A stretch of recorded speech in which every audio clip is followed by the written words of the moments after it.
கர்த்தர்க்குள் ஸ்தோத்திரம். இன்றைய மன்னா யாத்ராகம் 20ஆம் அதிகாரம் 7வது வசனம். உன் தேவனாகிய கர்த்தருடைய நாமத்தை வீணிலே வழங்காதிருப்பாயாக என்று 3வது கற்பனையாக நமக்கு கொடுக்கப்பட்டுள்ளது. ஆமாங்க, நீங்கள் உங்கள் தேவனாகிய கர்த்தரின் பெயரை தகாத வழியில் பயன்படுத்தக்கூடாது. தேவனுடைய பெயரை பொய் சத்தியம் செய்யவோ வீண் வார்த்தைகளுக்காகவோ அல்லது அலட்சியமாகவோ அநேகர் பயன்படுத்துகிறார்கள் அல்லவா? அதுபோல் நாம் தேவ பிள்ளைகளாகிய நாம் பயன்படுத்தக்கூடாது.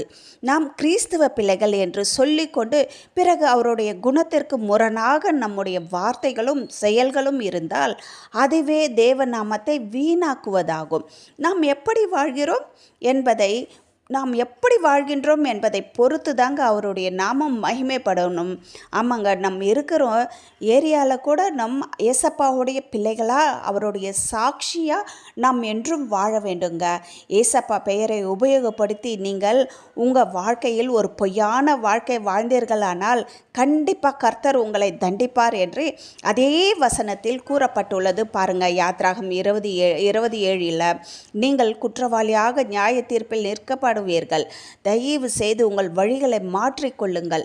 மத்தை 6:9 பாருங்க, பரலோகத்தில் இருக்கிற எங்கள் பிதாவே உம்முடைய நாமம் பரிசுத்தப்படுவதாக என்று இயேசு கிறிஸ்துவும் தேவ நாமத்தின் பரிசுத்தத்திற்கு முக்கியத்துவம் கொடுத்து ஜெபிக்க கற்றுக் கொடுத்திருக்கிறார் அல்லவா? நமக்கு நாம் சொன்னால் மட்டும் போதுமா?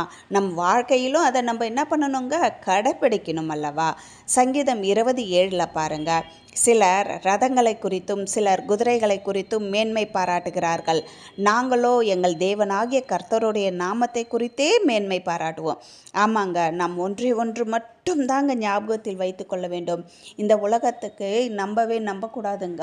இந்த உலகத்தை நம்புபவர்கள் ஒரு நாள் முறிந்து விழுவார்கள். ஆனால் கர்த்தரை நம்புகிறவர்கள் சோர்ந்து போகாமல் எழுந்து நிமிர்ந்து நிற்பார்கள்.